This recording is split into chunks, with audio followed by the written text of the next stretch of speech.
A oração, o clamor pelo sangue de Jesus, é um ensinamento bíblico? É uma doutrina da igreja cristã?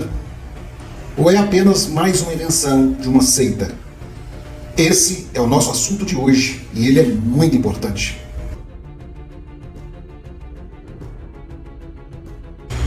Meu amado, querido irmão, nesse momento eu quero pedir um voto de confiança seu para você se inscrever no nosso canal e apertar os sininhos das notificações e também, entendendo que esse vídeo pode ajudar a vida de alguém que você conhece, que você compartilhe esse vídeo com essa pessoa.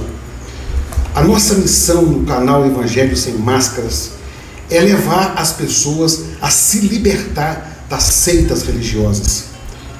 Infelizmente, o Brasil está tomado por seitas cristãs, pseudo-cristãs, seitas hereges, cheias de doutrinas falsas, doutrinas mentirosas, enganosas, e somente através do trabalho de apologia que nós podemos ajudar as pessoas. É um trabalho difícil, mas com a sua ajuda, com o seu apoio, se inscrevendo no nosso canal e ajudando a compartilhar esse vídeo com quem puder e apertando o sininho das notificações, nós conseguiremos libertar juntos muitas vidas que estão nas seitas, para que eles possam voltar a viver o verdadeiro Evangelho de Cristo. Deus te abençoe.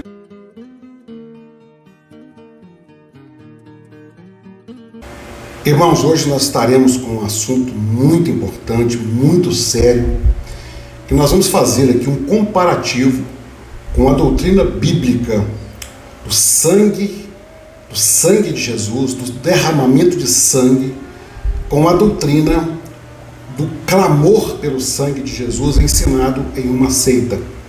E primeiro vamos falar da doutrina bíblica, como a Bíblia nos ensina. Precisamos entender que desde Gênesis a Apocalipse nós encontramos a Bíblia falando do derramamento de sangue. Podemos citar em Gênesis, quando Adão peca, ele faz para si vestes de folha de figueira, mas Deus chega ali, visita ele e após isso mata um animal, tira a pele do animal e cobre a nudez de Adão e de Eva, ali mostrando a primeira vez que a Bíblia mostra o derramamento de sangue. E ali segue-se Abel, oferece o sacrifício de sangue, Deus aceita. Abraão, nós vemos ali Deus pedindo o seu filho e Deus provendo o cordeiro para ele.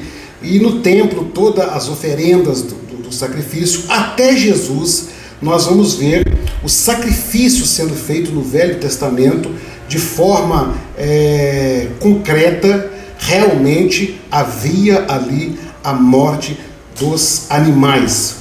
E lá em Apocalipse, nós vamos ver, no último livro de Apocalipse, no último capítulo de Apocalipse, nós vamos ver também a palavra de Deus falando: bem-aventurados são os que lavam as suas vestiduras no sangue do Cordeiro. E aqui, meus irmãos, nós vamos ligar os dois textos para compreendermos o que é a doutrina do sangue. Vejam bem, todo o Velho Testamento ele está cheio de sacrifícios de animais. Mas o escritor aos Hebreus, no Novo Testamento, diz que o sangue de animal algum poderia apagar ou cobrir algum pecado. Porque, na verdade, o sangue que era derramado no Velho Testamento simbolizava, apontava para o Senhor Jesus, que ia derramar o sangue ali na cruz. Por isso que quando Jesus chega ali até João para ser batizado, diz a Bíblia que ele é batizado e uma pomba desce sobre ele como um sinal que o Espírito Santo estava sobre ele, e no outro dia, quando ele passa, João Batista olha para ele e mostra aos seus discípulos dizendo: olha, eis ali o Cordeiro de Deus que tira o pecado do mundo. Então estava consumando toda a figura do Velho Testamento, do derramamento de sangue. Lembrando que sem derramamento de sangue não há remissão de pecados. João escreve em uma de suas cartas o seguinte, que se nós andamos na luz, temos comunhão com os irmãos, o sangue de Jesus Cristo nos purifica de todo o pecado. Meus irmãos, é maravilhosa a doutrina do sangue. E precisamos compreender por que Deus planejou a salvação do homem através da morte de Jesus. Por que não de outra forma? Meus irmãos, a Bíblia diz que o Cordeiro foi morto antes da fundação do mundo. Presta atenção, isso é um mistério que às vezes nós não conseguimos compreender. Talvez na nossa limitação humana não conseguimos compreender. Mas Deus nunca planejou salvar o homem através da lei, ou através de boas obras, ou através de boas ações, ou através de sacrifícios. Nada que nós fazemos pode nos colocar com direito de salvação. Porque Deus escolheu, planejou, é o projeto de Deus que a salvação fosse no Cordeiro, fosse em Cristo. No Velho Testamento era uma figura, e na Nova Aliança Jesus vai ao Calvário, e a Bíblia diz que quando ele morre, ele dá o brado ali, está consumado, e o véu que estava no templo, que separava o homem comum do lugar santo, onde acontecia a glória de Deus, o véu se rasgou, e a partir daquele momento nós passamos a ter acesso diretamente a Deus. É o que nós chamamos de sacerdócio universal do crente. É por isso que nós não precisamos mais de homens para interceder por nós perante Deus, porque o véu rasgou, a morte de Cristo nos uniu ao Senhor. Isso é o projeto de Deus. Agora, a razão de Deus ter assim o feito, a verdade é que tudo é muito profundo, é muito maravilhoso, é muito complexo, mas nós podemos ter uma seguinte ideia. O mundo sempre esteve cheio de religiões. E a verdade é que a única religião monoteísta que nós temos conhecimento na história passada era a religião judaica, a religião dos israelitas. E a religião que surge de Abraão. E pelo conhecimento que temos, é a única religião que continuou sendo monoteísta. A religião a chamada abraâmica. Nós temos o judaísmo, depois nós temos o cristianismo e posteriormente surge o islamismo. São as três religiões chamadas abraâmicas, são monoteístas. Mas a única religião que não exige nenhum sacrifício do homem, veja bem, quando eu digo religião aqui, eu estou dizendo no sentido amplo, no sentido que vai alcançar todos os povos, e para identificar que não é uma religião, o cristianismo verdadeiro não é uma religião, e a prova disso é que o cristianismo, de uma forma geral, católico, evangélico, protestante, pentecostal, a gente vê que continua pedindo o sacrifício dos seus adeptos. Uns pedem dinheiro, outros pedem campanhas, outros pedem trabalho lá, voluntário. As religiões cristãs continuam pedindo sacrifício, mas isso está errado. Porque o sacrifício de Jesus foi suficiente para salvar o homem. Então, o cristianismo é para ser a única religião que o homem não precisa de fazer sacrifício. E o Deus que nós servimos é o único Deus entre todos os deuses existentes da fé do homem, que também não exige nenhum sacrifício do homem. Ao contrário, ao invés do nosso Deus exigir sacrifício nosso, ele deu o sacrifício. Paulo aos Efésios diz que a salvação agora, ela não vem de nós, ela é um dom de Deus, ela é um presente de Deus mediante a fé. Olha que coisa linda. A salvação, ela não emana de baixo para cima, mas ela vem de cima para baixo. Então a doutrina do sangue, meus irmãos, é essa é a doutrina bíblica do sangue. Está lastreada em toda a palavra de Deus, e qualquer instituição cristã que tenha um pingo de conhecimento da Bíblia vai compreender isso. Não precisa de alcançar revelações, segredos da Bíblia para compreender esse mistério. Essa doutrina é bíblica e ela é a razão de nós termos toda uma esperança de um dia nós morarmos com Deus, de nós habitarmos na presença de Deus. É a razão de nós podermos dizer que estamos preparados para o glorioso dia da volta do Senhor Jesus.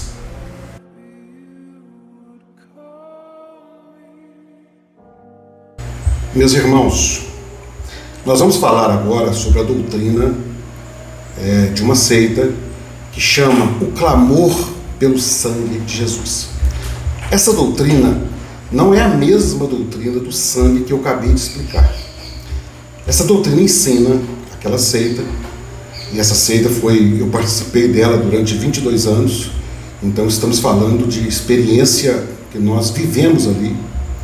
Ela ensina que para que Deus ouça a nossa oração, para que essa oração tenha acesso direto a Deus, você precisa usar a frase: eu clamo pelo sangue de Jesus, ou semelhante a esta.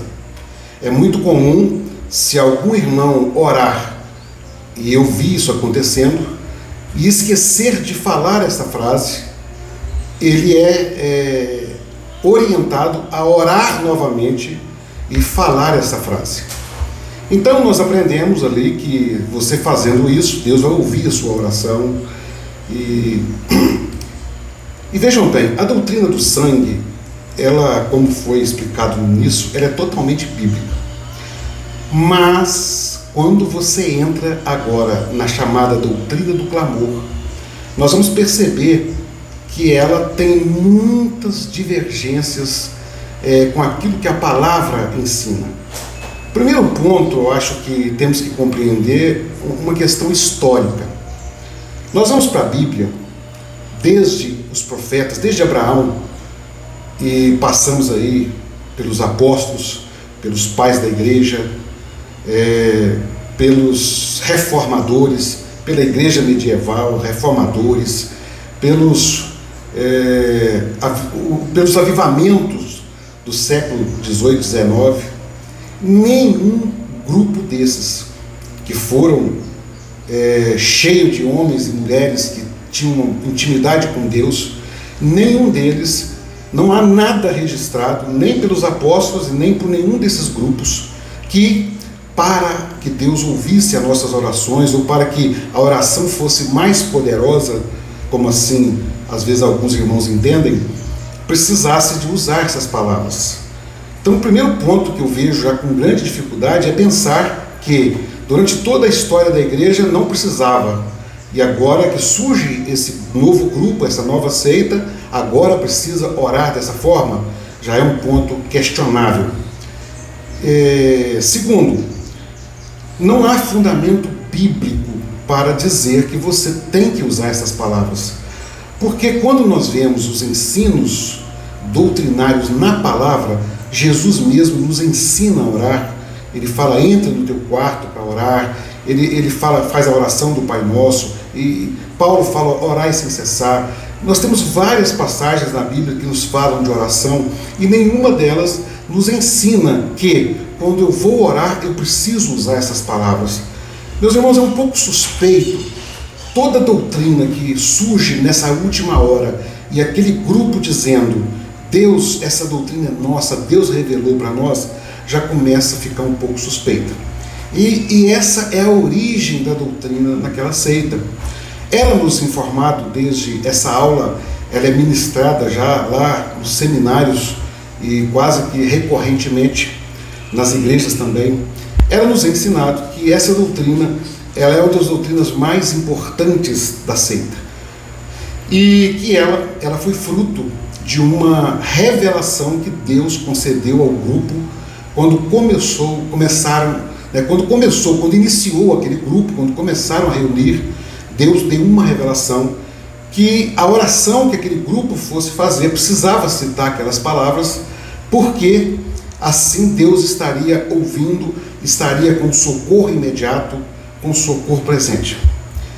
E diante dos pontos, vejam bem, já questionáveis, de nenhum servos do passado terem vivido isso, e a Bíblia não nos ensinar claramente nada sobre isso, nós partimos do ponto agora.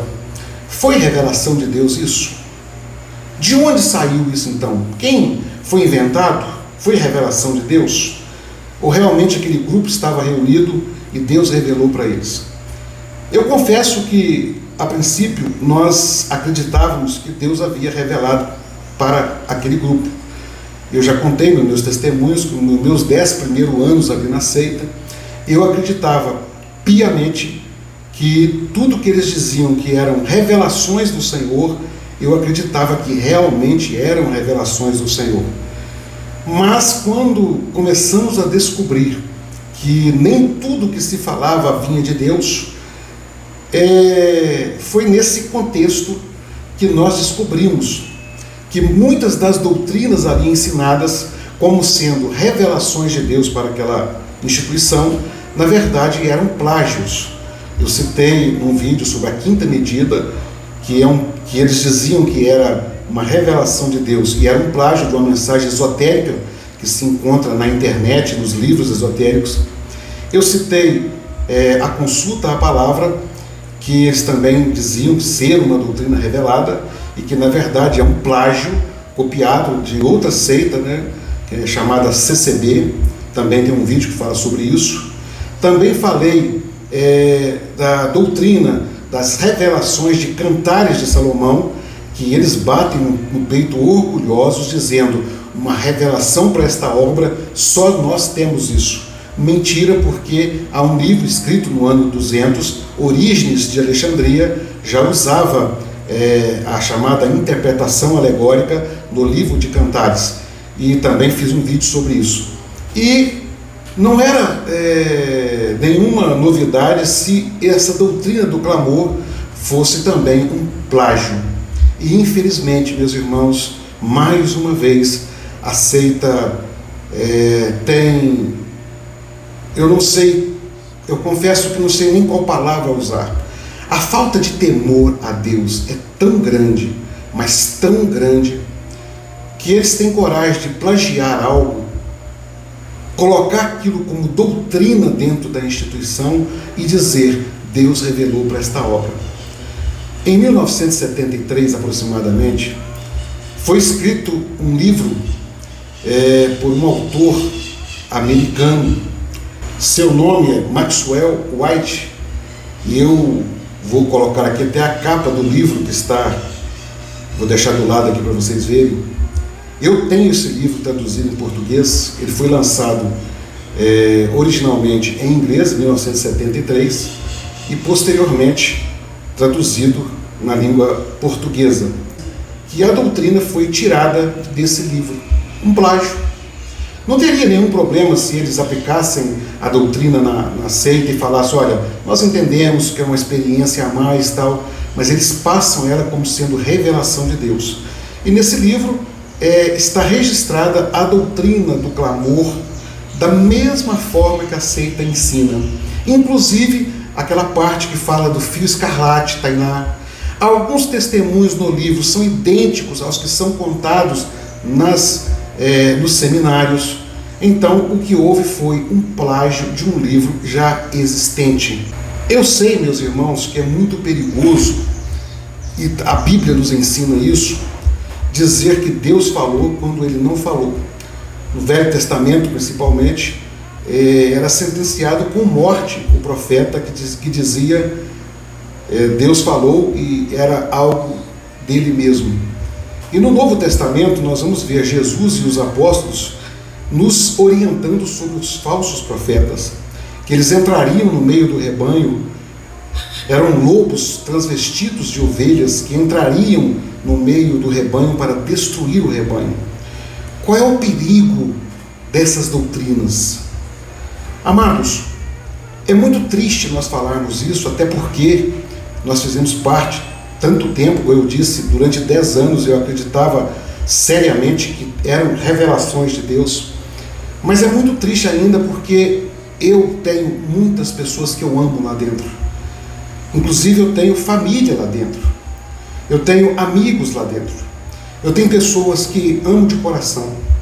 E é muito triste saber que eles estão ali seguindo um grupo que usa de mentiras para dominar as pessoas.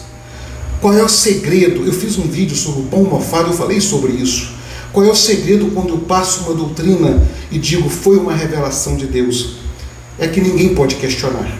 E assim você coloca um cabresto nas pessoas. É uma forma de uma lavagem cerebral.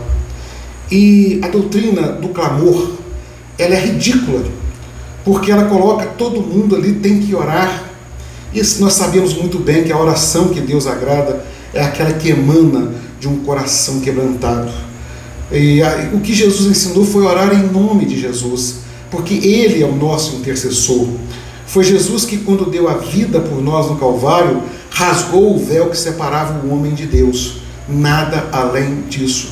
A doutrina do sangue, ela é bíblica, maravilhosa, gloriosa, ela nos dá acesso a Deus, mas a doutrina do clamor pelo sangue de Jesus naquela seita é um plágio, copiado de um livro, de uma experiência local, de um grupo, e é trazido para ali como uma revelação de Deus. Eu termino esse vídeo fazendo esse reprise para que os irmãos que têm participado do nosso canal sejam despertados a levar essa mensagem a mais vidas. Às vezes nós recebemos comentários no grupo, pessoas até que nos amam e falam: pastor, você tem tocado na obra de Deus. Eles não compreendem que o que eles chamam de obra de Deus tem como fundamento mentiras e enganos. Mas eles querem o nosso bem também, essas pessoas que nos amam, salvo aqueles que são fanáticos, que desejam o nosso mal.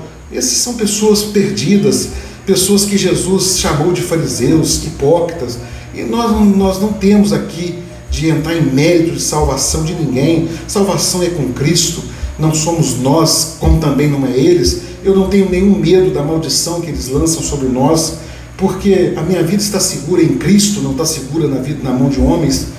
Mas você que nos ouve, eu te convoco, se inscreva no nosso canal, compartilha esse vídeo com a pessoa que você ama, com a pessoa que está lá.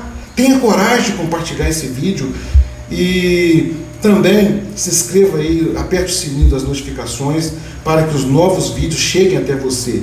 Eu digo que muita coisa está por vir e eu creio que muitas pessoas serão libertas daquela seita e com esse trabalho que está sendo feito. A Bíblia diz: conhecereis a verdade e a verdade vos libertará. O que temos falado é tão somente, em nome de Jesus, a verdade. Então, que Deus nos abençoe e até o próximo vídeo, se Deus quiser.